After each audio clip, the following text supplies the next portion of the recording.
Bonjour, je m'appelle Fanny Beauchamp, je travaille au CISO, équipe des SMD en dépendance.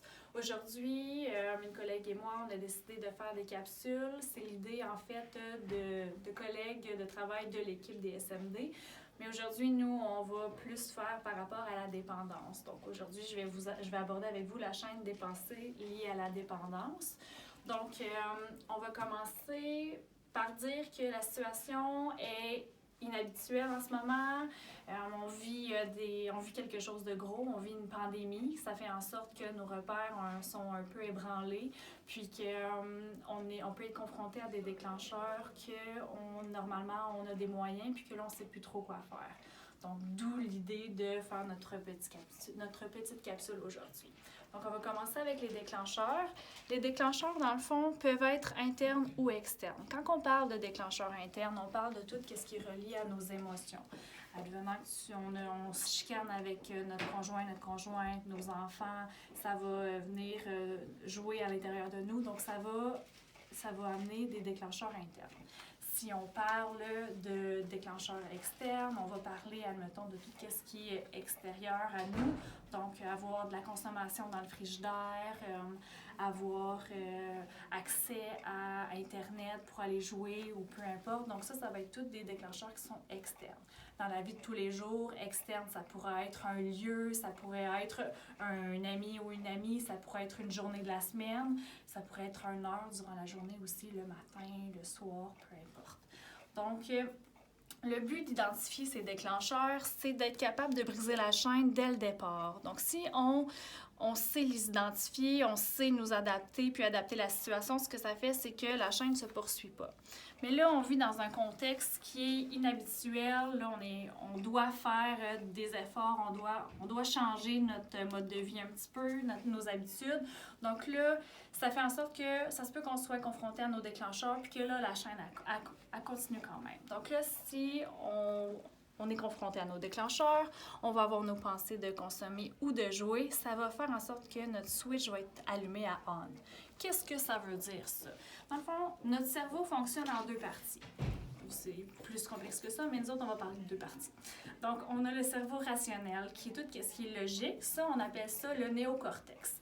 À l'arrière, là, je dis à l'arrière parce que c'est plus par ici, là, mais on a notre système qui est limbique, notre système qui est reptilien.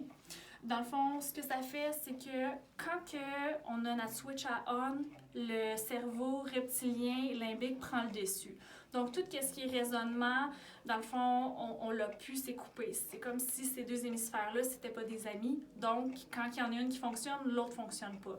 Ce que ça fait, c'est que on va avoir des instincts primaires, obéissance aveugle et sans réflexion. Donc, dans le but de répondre à un besoin de survie, de plaisir, ce que ça fait, dans le fond, c'est que notre besoin de consommer devient un besoin fondamental.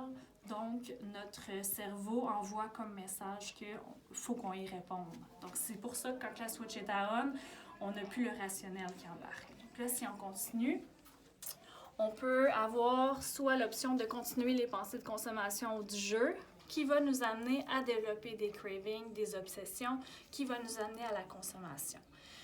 Versus, on peut avoir les techniques d'arrêt des pensées de consommation ou du jeu qui vont mettre une fin à la chaîne des pensées.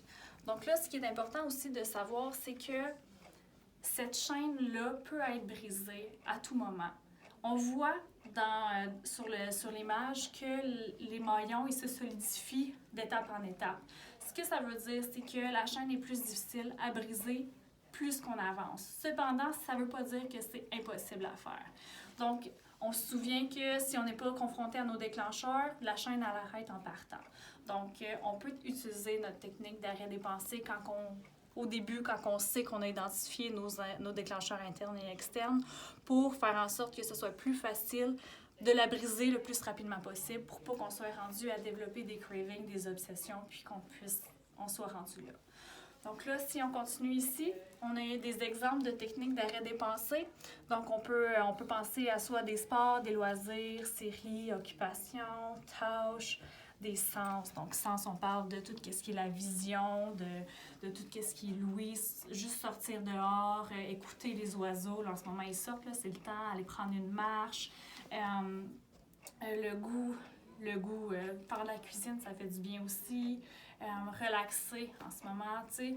On se chicane avec nos enfants, notre conjointe, il court partout dans la maison, on n'est plus capable, on est fatigué. Ben, tu sais, il n'y a rien qui nous empêche de changer de place dans la maison, d'aller prendre une marche dehors, d'aller respirer un peu sur le balcon, tu sais, peu importe. Là. C'est vraiment, ça va selon ce que vous décidez de faire.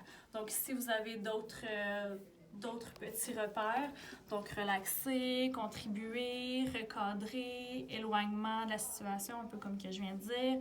Une boîte à outils sur la gestion des émotions, ça peut être quelque chose que vous confectionnez vous-même, à l'intérieur de lesquelles vous mettez des choses que vous aimez. Ça peut être des photos, ça peut être des activités que quand vous ne filez pas ou que vous êtes vraiment à bout, ben vous pouvez vous référer.